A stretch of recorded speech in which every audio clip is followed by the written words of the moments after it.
Here's the thing. There's speculation. There's rampant speculation. And there's also semi-pseudo quasi-responsible speculation. And I'm going to give it a try at the latter. Good afternoon to you. Good Thursday afternoon. I'm Dejan Kovacevic of DK Pittsburgh Sports. This is the new Double Shot Show.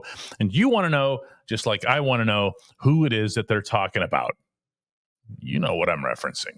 When you have a handful of defensive starters basically accusing someone or multiple someones or however else they choose to couch it of not wanting to be competitive, of not wanting to contribute enough to the team, of just plain old not trying hard enough. And they are the ones who elect to make that public. Remember, people like me, we don't walk around the locker room saying, hey, do you have any guys on your team who just plain old don't give a crap? Because if you do you want to care to comment on that? It's just not, that's not how this started. This started with Patrick Queen and a couple other guys in Baltimore kind of suggesting it. And then Queen's comments take off a little bit more. More guys feel comfortable saying something. Alex Highsmith pretty much blows up everything on Christmas Day by talking openly about lacking want to. And even TJ Watt, who never says anything controversial, TJ said something to the effect of how, most of the guys in the room really want this or something. And it's like, okay, well, what do you think we're supposed to do with that information? Do you think we're just supposed to kind of sit on it and go, oh, okay, well, it's somebody. We're not really all that interested in who it is. No, of course not. So what ends up happening is speculation can go too far or it can go in the wrong direction. So I'm going to give this a try, and I'm going to attempt to be logical and reasonable as opposed to just, saying, I think it's this guy. Well, let me start with who I don't think it is. I don't think it's any of the people who have spoken about this now. So right off the bat, you take half the defense away. The one prominent guy on that side of the football who's yet to really speak on this is Minka Fitzpatrick. And Minka has had, by every accounting, a disappointing year. I am here to tell you it ain't Minka. All right? This is someone, and I observe these interactions myself on a regular basis right there in the middle of these guys. This is a guy who is respected beyond words. This is a guy who doesn't just sit with the players in film room study. He sits with the coaches because that's the level at which he thinks the game, the level at which he commits himself to the game. No, he has not had all the interceptions and everything else that you want, but he has never once in his NFL career been accused, nor should he have, of not trying hard or not wanting to succeed. So let's keep these things separate between whether or not you're bummed out about how he's playing or what kind of numbers he's producing versus whether or not he cares. So put Minka in your safe column, all right? If we're getting real here and we recognize that these issues and these conversations have only come up in recent weeks, we also have to consider what was the only significant change on the defensive side. Injuries aside, the only significant change was that Cam Sutton came in and took some snaps away from Beanie Bishop. And then he took some more snaps away from Bishop as time went on. Cam has not played well. This is not an opinion on my part. We now have measurements for this sort of thing. You can tell whether or not somebody's getting picked apart, whether somebody's missing tackles. And then from there, you can look at the film and see these kind of tackles. There was one in the game on Christmas Day against Chiefs where, I don't remember who it was, but some dude on the right side catches a football and Cam kind of heads over his way and just kind of gets in his way enough so that the guy goes out of bounds. And Corey Trice, who's a 7th-round pick who didn't play at all as a rookie because of his injury, fought so hard to come back. I've shared this story with you guys and different versions of this story with you guys over the past year and a half about how committed he was and how much respect he gained in the locker room for his battle back. Very similar, and by the way, inspired by Calvin Austin. Corey Trice is standing there. You can see it on film. It's plain as day, and just puts his hands on his hips and is looking at Cam like, really?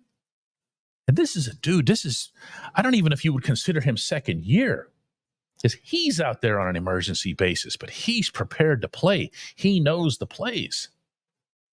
That's wow, right?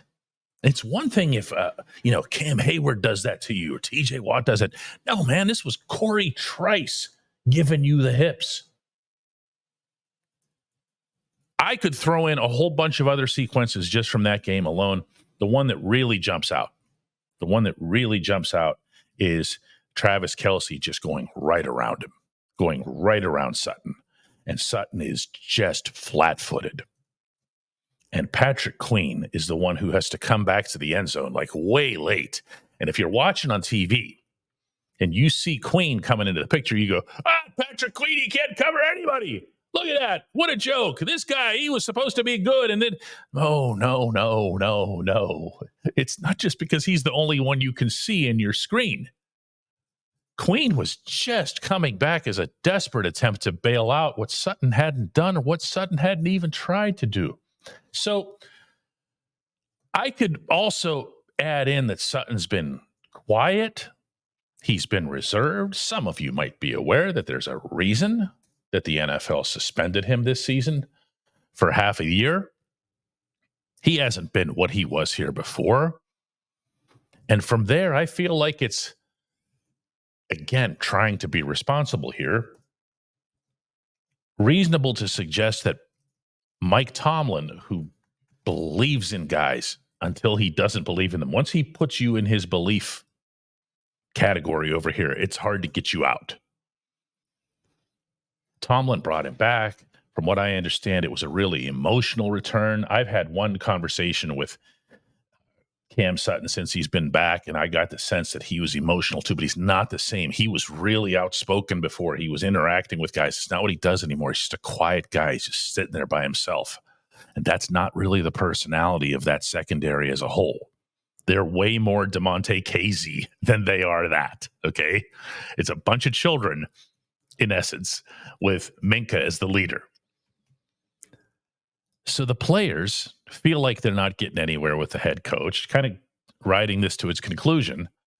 And the head coach isn't listening because he's stubborn, and the head coach doesn't make the change. Head coach has no choice now. Head coach has no choice. Look, I could be completely wrong about all of this. I could be 1,000% wrong, and he still has to make that change. Just on performance, just on what we're seeing with our own eyes, just with what the analytics are there.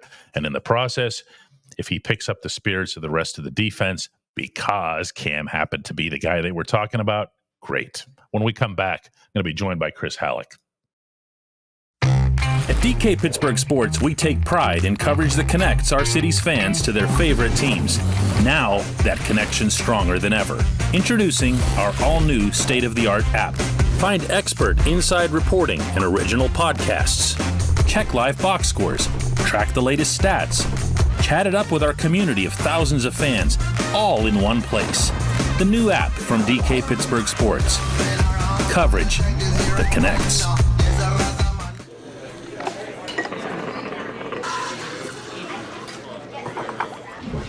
Joined now by Chris Halleck, who is that ray of sunshine that you need in your life.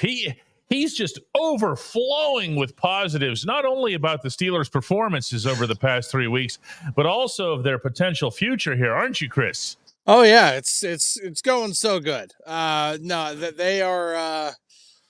It's not looking good. The Ravens are going to win the division. Okay, can we try this though? Anyway, yeah, let's give it a shot. All right, in the whole spirit and everything, right? Okay, so the Steelers emerged from this thing as a non-AFC North champ. Mm-hmm. And they go to, I don't know, let's say they're the 5th seed. Okay. And don't they have to beat the Bengals to be the 5th seed, right? If they beat the Bengals, they automatically clinch the 5th seed as long as the Ravens also beat the Browns. Okay, which they probably will. Yes. Okay, so because they're not going to lose to the Browns twice in the same year and everything else. Right. All right, so let's just say this plays out this way. The Steelers go to Houston. Yeah. Okay, and Yeah, that's that. I mean, if you want to see a team that's might be more of a free fall than the Steelers, that's probably Houston. It's probably the Texans. Yeah. Now, granted, some of that is health. Obviously, wishing With the best Tank for Tank Dell, Dell. Yeah. But at the same time, they're not playing. You want to talk about the Steelers not playing good football? Here's your ray of sunshine. The 3 games that they just lost were against the Eagles, the Ravens, and the Chiefs, 2 of which are undoubtedly in the top 5 in the league. And then I would even make an argument that the Ravens are good enough to be at least in that same discussion, if not, then close to that top 5 discussion. So there are 3 really, really, really good football teams that they just lost to. Whereas the Texans, they're also losing to some good football teams like the Chiefs and the Ravens, but they're also getting shellacked by the Ravens 31-2 on their own field, while the Steelers going into Baltimore at least put up a fight for 3 quarters. Yeah. So, ray of sunshine here. I mean, let's keep it in-house. Let's keep it internal. What's something that the Steelers can do, not hope to do? Not let's clean this up or let's, execute better. What's something that the Steelers can do that's controllable to get back to being a better football team? I mean, if you want me to go more of the, I'm not going to say hot take. It's not a hot take, but the more direct route, play more Beanie Bishop over Cam Sutton. Cam Sutton has not looked good over the last couple of games, and I don't think it's necessarily a coincidence that the last couple of games, the communication's been really, really bad, and he's been playing significantly more snaps, pretty much all of the snaps over Beanie Bishop. There are some plays where now I don't know this. I'm not in the room. I don't know how it's coached, but it almost looks like he's just going rogue at times, blitzing when he's not supposed to or stuff like that. And again, that's just my guesswork. And the body language on the field doesn't look great either. It's horrible. How about those times? How about just the one touchdown? Yeah. Where he just basically says, "How do you do?" to Travis Kelce on his way past. And Kelce goes, "Really? All right." I mean, I'll take the free touchdown and whatever else. It's a really, really bad look. Yeah. As soon as you say that, though, you know what everybody's thinking, right? What is it? Okay. Well, he might be the guy. He might be the one the players are talking about, and they'd rather have Beanie Bishop out there. Yeah, I mean, that could be it. And none of the players will ever actually say the person's name, or if there are multiple people, they'll never do that.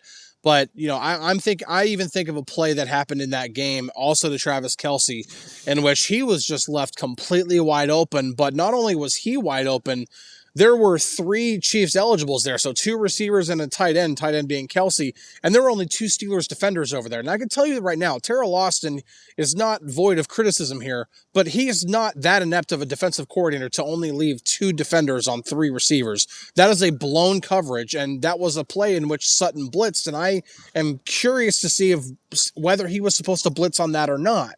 And so that's why I'm saying, is he going rogue? Is this just that bad of miscommunication? I don't know what's going on, but it just seems like, again, just on the surface, is it just a coincidence that when Beanie Bishop was out there, that there wasn't this level of miscommunication? No, not in after October, the second or third week. Yeah, that's right. That's why you're mentioning October and November, because Beanie started out. Beanie, an undrafted rookie, just walking in to an NFL roster off the street. Beanie goes out there and he was learning on the job, but he was also asking. He was looking around. You saw him, whether it was to Minka Fitzpatrick or Patrick Queen. He was saying, "Hey, what am I doing here? Just to make sure, or double checking with somebody. Cam Sutton comes in, he's a veteran guy. He probably was thinking to stuff that he would do when he was here a couple of years ago, or things that he had a green light to do a couple of years ago. And I don't know, man, Cam's been accused of enough this year. And I don't mean to connect, something that's football based to something that's infinitely more serious, but we don't know that, that he's the guy, or even like Chris said, that there's one guy, but they need to fix that up, and they need to fix it up in a big, big way. What about offensively?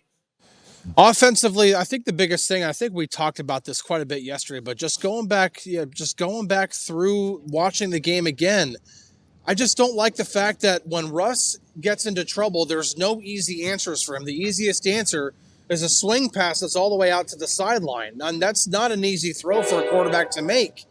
It's just not. Like, you look at Patrick Mahomes, and you want to look at what the best teams are doing. How are they operating so efficiently? Every time he's in trouble, he's either got Travis Kelce right there or somebody else who's literally 5 yards away from him, in which he can just literally flip it right to him. He doesn't even have to make an actual throw. He can just literally just dump it right off. The Steelers don't have those easy answers. I think that in and of itself would alleviate so many of the problems on 1st and 10. If they want to drop back and pass, if Russ has nothing, he can just hit somebody. And even if they only get 2 yards, you'd rather have 2nd and 8 than 2nd and 17 or 2nd and 20 because Russ took a sack.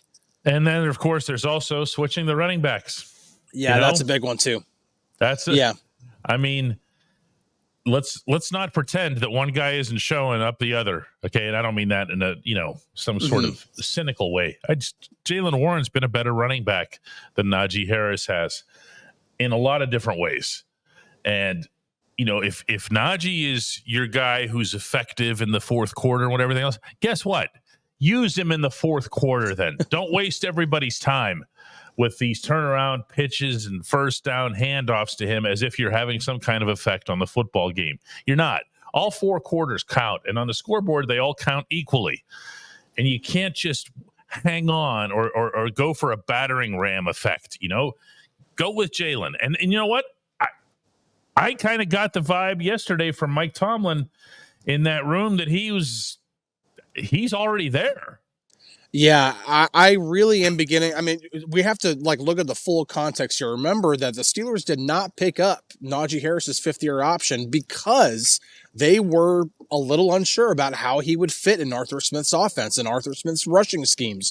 They are wide zone based. Jaylen Warren is proving that he is a better wide zone runner.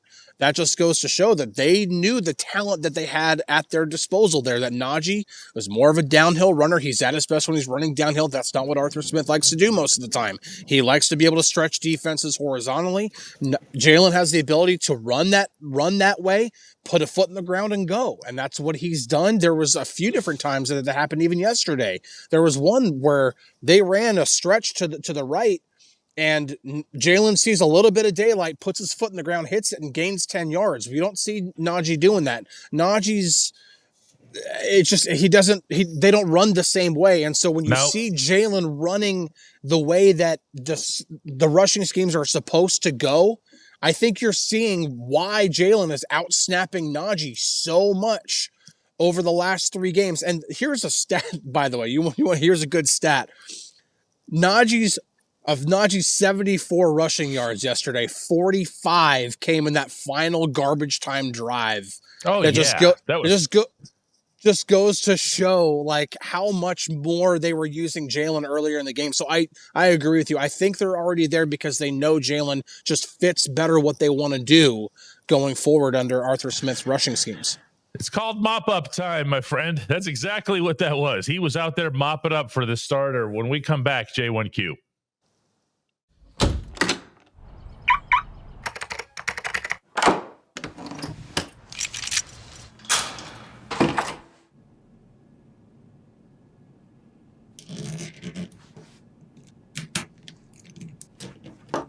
Safety is a habit. Gun safety and responsible storage are no different. Help prevent gun accidents, misuse, and theft. Keep firearms safe and secure when not in use. For safe storage options, visit projectchildsafe.org.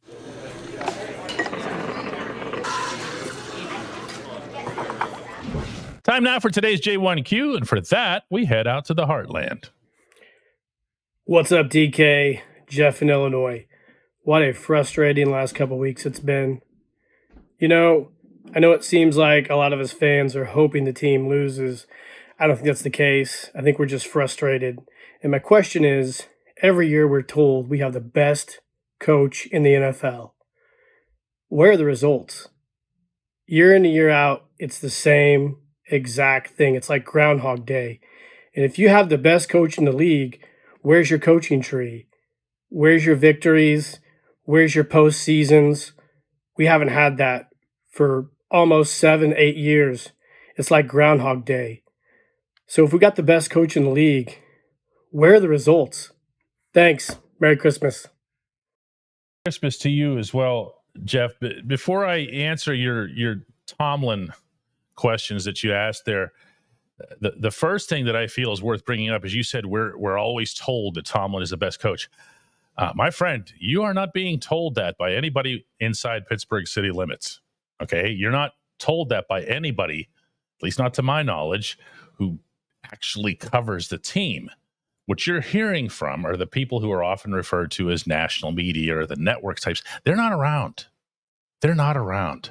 Okay. These people have very different jobs. They're sitting in cubicles and corporate offices looking through standing statistics and video, and it's not the same thing. Okay. It's not the same thing as being in the locker room and talking to people both on and off the record and finding out how things really are. You won't hear that from here. Now, I'm grateful that you check out this show, but it's not easy for people who are not in Pittsburgh to get local coverage. So this is why local coverage, being on the scene is probably a better wording for it, is infinitely more valuable than stuff that just gets pulled out of thin air. Tomlin is seen in this city. I can attest to this unequivocally, almost entirely at this stage of his career as that guy who hasn't won a playoff game in forever. You can say that's fair, that's not fair. To me, you are what you are kind of in the moment. That's the nature of sports. You're as good as your last game, as they say. And Tomlin is not held in anything approaching that regard here. Now, you can feel about that however it is that you want to. You can say, oh, that's not right. People in Pittsburgh should do it. I'm just telling you how it actually is. Whereas the people who aren't here are going to be a lot more detached from it, and they just say, oh, he's been around forever. He must be awesome. And might not even be aware of they're all aware of the stupid streak that, by the way, nobody associated with the Steelers talks about of the non-losing seasons. They're all aware of that. But they're not necessarily aware that he hasn't won a playoff game since 2016. So if you're being sold something like that, Jeff, you need to make more choices like watching this show. Tomlin is not, as of right now, having a good season. You're not going to have an outlook for how things could end well if there's any scenario in which the Steelers are now knocked out in the first round. And not just because of the real streak. It's because of the way that it happened. The Steelers were the ones who built us up, not the other way around. The Steelers are the ones who went 10-3, not us. The Steelers are the ones who defied the initial forecasts and everything else. And that, by the way, did include people in Pittsburgh. Nobody had very high expectations for this team.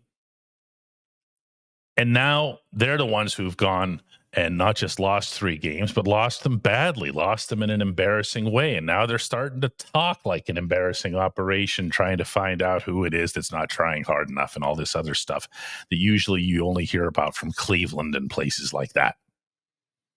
It's not a good year for him. It's not a good year. He can, just as the Steelers can, by extension, turn things around. They could go ahead and beat the Bengals. They could go ahead and take care of business there and feel good about it. It's still an NFL team. It's still one of, but not arguably the best quarterback In the NFL, okay, we'll give the guy in Kansas City that. But Joe Burrow is absolutely a top 3 quarterback in the NFL. Beat him, put up some points, make the offense feel good about itself. But you're going to have to win in the playoffs. You're going to have to show everybody that what happened just now with these 3 games was, well, we ran into a rough spot, but look at our resilience. Look how we bounced back. Now, there's that Mike Tomlin characteristic or something like that.